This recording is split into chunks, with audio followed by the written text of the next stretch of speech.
Hello YouTube. It is 2:31 in the morning. I am bored, so I figured why not post another video here on YouTube. Most of you mortals are probably sound asleep in your beds, and I am sitting here as usual bored out of my mind. So I figured I would post another video here, and here we go. Now tonight I wanted to talk about one of the many books I've read.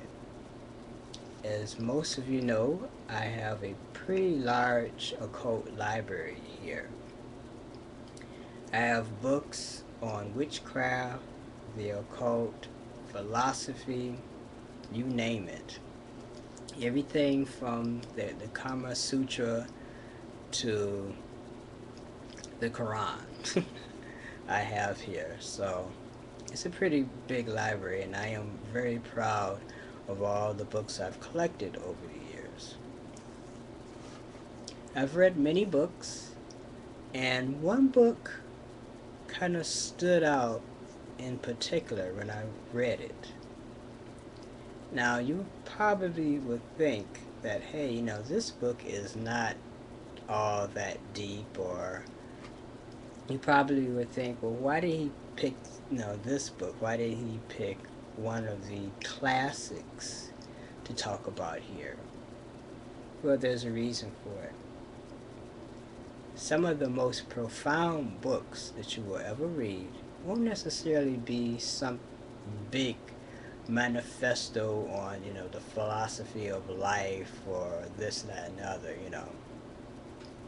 You probably would not hear me talk about Aristotle here on YouTube, even though I am a philosophy major and I am qualified to talk about Plato and Aristotle and a lot of those guys also.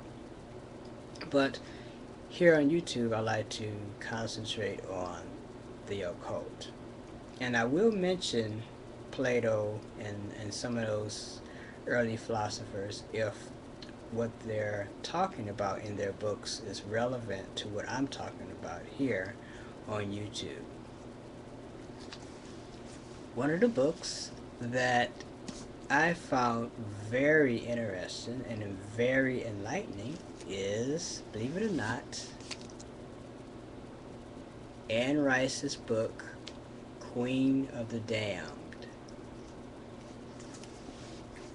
Most of you have probably seen the movie Queen of the Damned, which was a good movie, but the problem with that movie is Aaliyah died in filming that movie, and when she died, I think that they were pretty much forced to cut a lot of things out of that movie that probably really should have been in. If you read the book, you know what I'm talking about. There are a lot of scenes, there are a lot of things that happen in the book that don't quite make sense. Not in the book, but in the movie. There's a lot of things that happen in the movie that don't quite make sense unless you've read the book. This is one case where the book is a lot better than the movie. Now, I'm not blaming the director for this. I think he did a great job, under the circumstances. But still in all, the book very much surpasses the movie. Now, one thing I will say is the director who put together Interview with a Vampire, Anne Rice's first novel that was made to a movie. I believe it was her first novel that was made into a movie. That was pretty much like the book. If you've read Interview with a Vampire and you've seen the movie, that was pretty much like the book. There was a couple of things that was left out, but the things that were left out in that movie really wasn't all that important. But this book, Queen of the Damned, this book I really enjoyed. And one of the reasons why I really enjoyed it is, one of the things I like about Anne Rice is she does research when she writes her books. She's not just writing off the top of her head and basically, making stuff up. A lot of the stuff does have some deep philosophical meanings to it. Now, from what I got from this book, the treasure that really provoked a lot of thought for me personally from this book was not the idea of, Lestat running around, trying to be a rock star vampire. You know, I mean, that's interesting, but that was not. I don't think there's anything profound in that. 200, 300-year-old vampire wants to become a rock star. How original is that? Um, but one of the stories within this book that caught me was the story of the twins. And the twins in the book were the witches, the red-haired witches, the twins. Now, they kind of hint on this in the movie, but if you read the book, you get a much better understanding on what Anne Rice is basically hinting on. These two witches that are within this book, they don't pray to any god or goddess when they practice their craft. What they do is they communicate with the spirits, and it is the spirits that help them out throughout their lives. And I found that to be very interesting because a lot of the witches that I know are similar.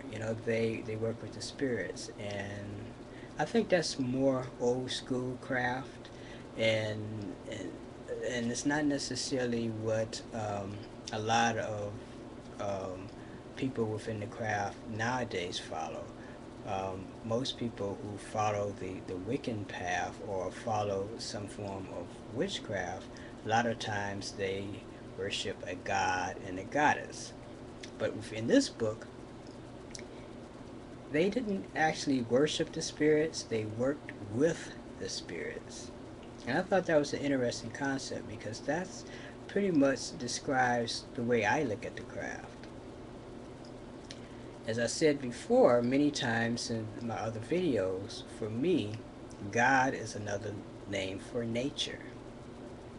So for me to um, be a part of nature, I don't worship nature. I try to live in harmony with nature. And I try to live in harmony with the things of nature, which sometimes are the spirits. Because the spirits, even if you consider the idea of gods and goddesses, they're usually somehow connected to the four elements: earth, air, fire, and water. So, as Jung would say, I believe that they are parts of the unconscious mind or the collective unconscious that a lot of witches they connect to when they do their magic. Now, really, this is not a unique idea. It is not a new idea, but it is an idea that I didn't come across when I first started reading books on witchcraft. So I was delighted to see this fictional book hit on so much truth. So if you haven't read this book, definitely pick it up. I could go into more details about the two redhead twins that's within this book, but I would be depriving you of something very interesting and something very that I hold very dear, and I think you will too. And for some of you, it's a different perspective on the craft. Okay, I'm running out of time.